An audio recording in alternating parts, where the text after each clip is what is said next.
Hey friends, it's Sam from DIY Huntress, and today we're clearly doing this introduction a little differently than usual. In most of my introductions, I have the project that I was just working on, and I'm telling you about how excited I am about it. But if you've been following me on Instagram, you will know that my other half and I just signed a lease on a brand new place together, and because of that and the move and everything going on, I was not able to film a traditional introduction. Either way, I am super stoked to show you how I made a metal and wood corner desk. I'm honestly just super excited that I got to weld. But if you don't do metal work, stay with me, don't leave. I'm gonna tell you how you can swap out the metal legs for wood legs if you are more comfortable with woodworking. I'm really excited about this project, so let's get started. This project is sponsored by my amazing friends at DAP Products. As I mentioned in my introduction, my other half and I just signed a new lease on a brand new apartment together, and I've been wanting to make a couple of pieces for the new place. Specifically, we'll be splitting our bedroom into a bedroom and office type space, so we wanted to make a corner desk to house some equipment like our laptop and a microphone and some general sound recording equipment for his music and for my voiceovers. But as we all know, it's been really difficult to source for materials lately for projects, so I finally decided to dip into all of the beautiful hardwoods that I have been storing in the ceiling of my workshop. Just a little backstory about the pieces in my ceiling. I have been saving these for years because when I first started woodworking, these were gifted to me by a woodworker who needed to move his shop out of town. He had total faith in me that I could make some really cool things with it, and now I'm hoping I'm finally making him proud. In full-blown total honesty though, I have been so nervous about using these pieces of wood because as you can see, they are in pretty rough shape, and the milling process for this always intimidates me because I don't have a jointer in my workshop. But in my personal opinion, there is no better time to stop being scared of trying new things than right now, so I ran these pieces through the planer to see what I was working with, and once I saw how beautiful they were, I knew that I had to make this happen. So in order for me to be able to glue up these pieces into a bigger panel later, I did have to make sure that they had perfectly straight edges. So I started by using my track saw to create one perfectly smooth edge along the side of each board, and then brought them over to my table saw to cut them down into usable boards. If you don't have a track saw, you could use a circular saw with a straight edge guide here, and that will work perfectly. Either way, it is really important to have one perfectly straight side as a reference so that the next side you cut on the table saw is also perfectly straight as well. And I pretty much just repeated this step with all of the boards, but I did decide to leave the live edge intact on one of the boards, and you'll see that a little later. But once I gave all of the pieces their general first rounds of cleaning up, I then began to try to figure out how many pieces I could cut these boards into to create the perfect size corner desk for our new space. Now, other thing to note here, I just used these boards because I had them on hand. You could make a desk like this using 1x material or 2x material that you can find at your local home improvement store. I definitely went the extra mile to get these boards to look pretty in the end, but I think that it was worth all of the work. But anyway, once I was done kind of cleaning up the wood a little bit and giving it its first pass, I then cut all of the pieces into sections that were a little longer than what I actually needed because I'm going to be gluing this up into one giant panel and then cutting it down to its final dimensions later. Now, when I was first working with the boards in longer lengths, I thought that they weren't so badly twisted or warped, but as I started to cut them into the smaller pieces, I did notice that they were uneven and wobbly, and I really did have to fix that before I started my glue up. And since I don't have a jointer in my shop, I did have to make a little makeshift planer sled in order to even these boards out. So I dug around in my scrap pile and found a couple of MDF boards that I decided to kind of Frankenstein together to make a makeshift planer sled. Not ideal, but also not permanent. I will definitely be making a more permanent one when I can have access to a home improvement store. For now though, the goal was to just have a planer sled that could fit the pieces of wood through the planer and allow me room to include some shims where I needed to, and I did this by attaching 2 scrap pieces of MDF using braces with rapid fuse glue and with brad nails. I then placed the board that needed to be flattened onto the sled and hot glued it down into place, and also included shims in any of the low spots to prevent the board from rocking back and forth when it goes through the planer. The goal here is that I'm faking that this board is level on one side, so now when I stick it through the planer will flatten out any of the spots that are sticking up, and then I will have one perfectly flat edge that I can then run through the planer all on its own to flatten out the other side.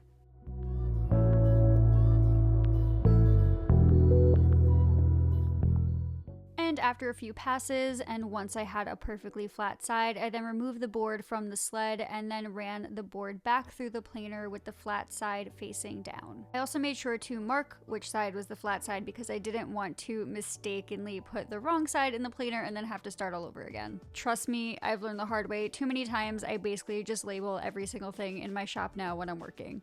But basically, once I had done one board successfully, I then repeated the same exact process on every single board that I was using for the desktop. And unfortunately, I had to take off a lot of material because they ended up being in worse shape than I thought they were, but I ended up with boards that were solidly an inch thick at the end, and it worked out fine. Again, all of this can definitely be avoided if you are just using lumber that has already been milled, but because I was using what was in my ceiling, it needed a lot of work. And speaking of needing a lot of work, there was one board that I could not get straight for the life of me, and luckily my neighbor and my friend is a woodworker and he actually has a jointer in his home, so he rolled it out into his driveway for me. I walked the board over to it, used it on his jointer, and then brought it back into my workshop before gluing up all of the pieces. I honestly wanted my pride to get the best of me on this one, and I really wanted to do this project without a jointer, but obviously I needed it for the one piece that had the live edge intact, otherwise this glue up would not have worked. So thank you, Eric, for letting me use your jointer in your driveway.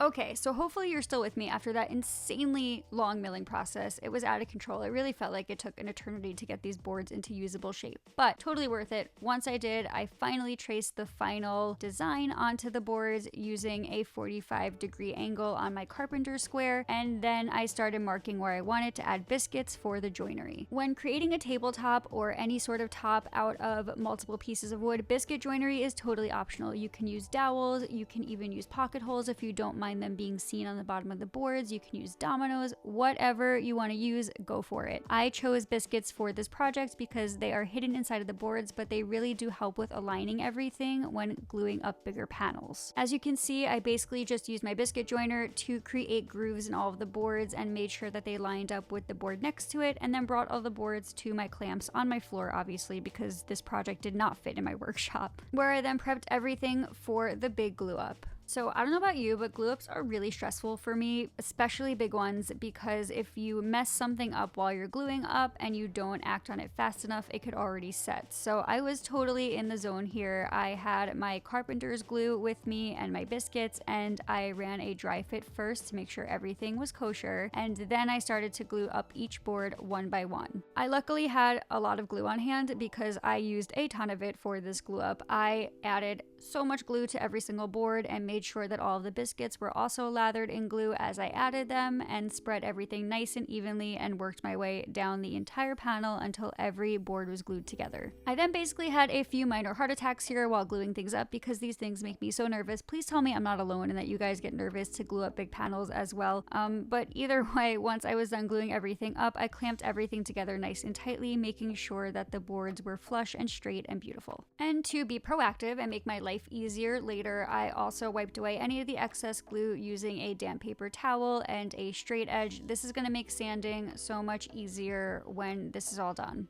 As the panel dried, it was time to start working on the base of the desk, and this is where that scary W word comes in. Welding. So I decided to use 16 gauge steel for this project because that was literally the only type of steel I could get my hands on. The dimensions of this steel are 1.25 inches, so if you use 2x2 lumber instead of metal, you could totally make the same exact base and not have to weld at all. Now, I'm clearly not a welder. I have woodworking tools in my shop and I happen to have a welder, but anyway, I cut all of these steel tubing using a metal cutting blade on my circular saw, and then cleaned up all of the metal tubing to prepare it for the welding with my angle grinder and a flat disc. But as always, you can find the full list of materials and tools that I use for this project on my website, and for this one specifically as well, I also published alternative plans in case you want to make your base out of wood instead of metal. And the link for that post can be found under this video in the video description. Now, once all of the metal was cut and cleaned, it was time to start the welding process, and I brought the pieces over to my welding table, made sure that they fit together and were nice and square, and then began to tack together the pieces using my welder. welder. I then checked that the pieces were square and the legs were square like a jillion and one times before then permanently welding all of the leg pieces together into solid bases. And again, since I'm clearly not a welder, this is maybe the third piece that I've ever welded in my entire life. I had to clean up my welds with the angle grinder, and that's exactly what I did. I then sanded down the bases using another angle grinder and a 60 grit flap disc before preparing them for priming and finishing. Now, if you're making this base out of wood instead of metal, you can use several different joinery techniques. You can use pocket holes, dowels, screws, whatever works for you. But again, definitely check out my website for ideas on how to make a base that looks just like this one out of wood for your own desk. At this point, I realized that I really wanted these frames to be as close to the edge of the desk as possible, which meant that I had to attach them with hidden joinery. So to do this, I decided to drill holes into the top tubing of the base. I made a wider opening on the bottom portion of that tubing and then a smaller opening on the other side of the tubing so that I could fit a screw through the underside of the base, and then the screw would get stopped by the smaller opening on the top side of the base. I made 3 of these holes in each one of the bases so that each one gets 3 screws that will go into threaded inserts later. And after the legs are attached to the desk, I will then close up those 1/2 inch holes on the underside of the top tubing using plastic plugs. And after one more round of sanding and finishing, it was then time to paint the legs, and I did this by using 2 coats of a metal primer, sanding in between each one at about 320 grit sandpaper, and then I applied a black metal enamel paint to the legs once that had dried.